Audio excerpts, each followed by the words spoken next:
save America. We're going to take the country back.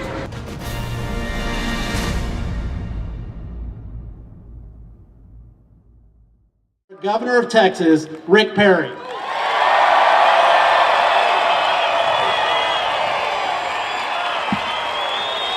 Mr. Dwayne Harner, ladies and gentlemen, give him a big thank you for being a conservative voice on the airwaves. It is good to be standing in the middle of patriots.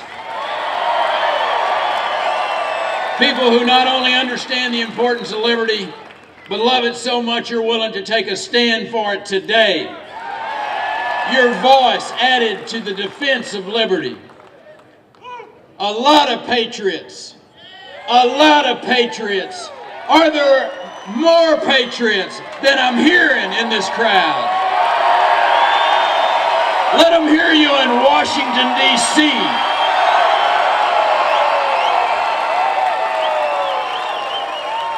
You know, there was a time in our country's history when patriots had to disguise themselves. They had to sneak around in the dark for what they stood up for. Back in 1773, there was a group of brave Americans who valued freedom more than their own safety, and they took a stand against unfair taxation. And I'm proud that as we stand here today in the clear light of this beautiful Texas afternoon and tell the truth about the state of our nation. And to be honest with you, things have been better. There are some serious financial issues that are stalking our economic times here, that are stalking our nation, and they need to be set right. Unfortunately, the folks in Washington, D.C. who got the upper hand in the 2008 elections are rampaging through the halls of power. They're overturning the rights that we have, or we had, one by one, making choices that would leave our founding fathers scratching their heads. It seems that the folks in Washington have forgotten about the foundational documents of our republic. They are happily ignoring the limits our founding fathers put on the federal government. Limits those early leaders ratified because they had seen what happens when government goes unchecked. And so, our Washington continues to erode our rights while they spend not only our tax dollars, but the dollars our children will someday earn, and hopefully they'll get a chance to spend. It's time for us to restore the fundamental principles of our nation and restore our commitment to a set of shared values. I'm talking about values that were forged on the anvil of experience. Values that form the nucleus of this nation. Values that our fighting men and women have died to defend all around this globe.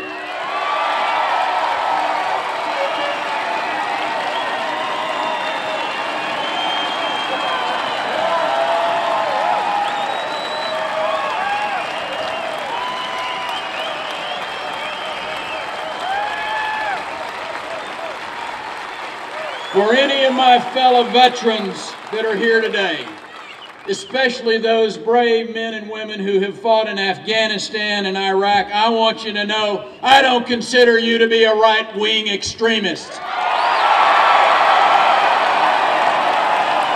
You are a true patriot in my book.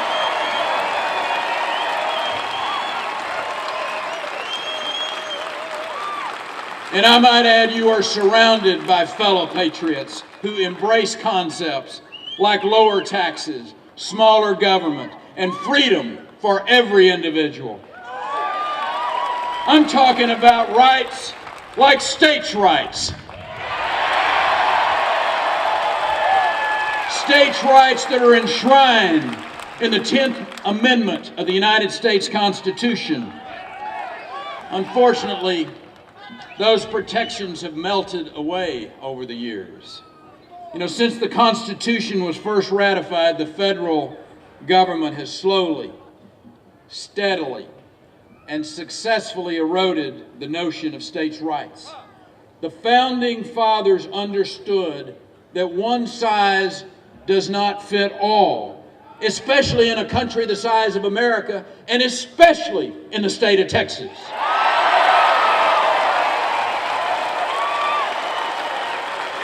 Our economic strength in this state, especially compared to the federal budget mess and the troubles in other states, proves that Texas knows what's best for Texas.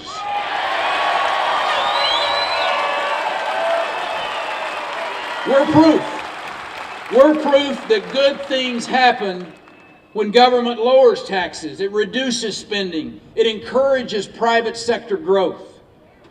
When Washington interferes with that, when it interferes with that proven approach, experience tells us what that outcome will be, and it's not pretty. I happen to agree with Texas' 7th governor, and I think its greatest governor, Sam Houston, when he said, "Texas has yet to learn submission to any oppression, come what source it may."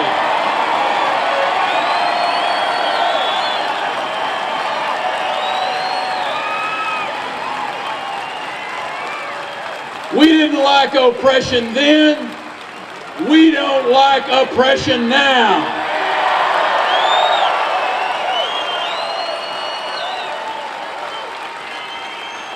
Here today, at this Tea Party, we are sending a very clear message that we will not stand for our pockets being picked, our children's future being mortgaged, or our rights being taken away. Standing here today, we are part of a movement that is growing, that is gaining strength, building momentum. We will not be ignored.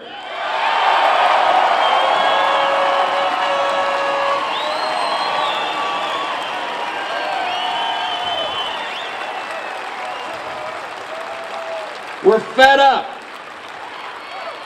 And if you're fed up and you don't want to take it anymore, I want you to take out your cell, just like Kelly asked you to do a while ago. I want you to text in the word FED UP, F-E-D-U-P, and then dial it to 95613. Fed Up, F-E-D-U-P. Are you fed up? I'm fed up. Text it to 95613. I'll reply to you. And then we're going to send these efforts to Washington, D.C. And they're going to hear Texas loud and clear. Washington needs to listen with a very simple message.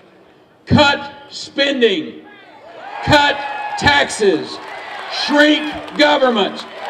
Reread the Constitution.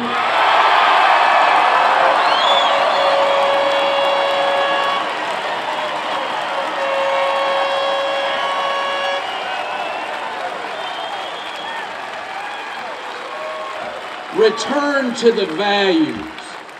Return to the values, the lessons, and the precepts that made this country great. Do this. Do this, Washington, and our nation will remain strong. I want to thank you all for being here, for your courage, for your effort, for your passion. God bless you. God bless Texas, and God bless the United States of America. Thank you.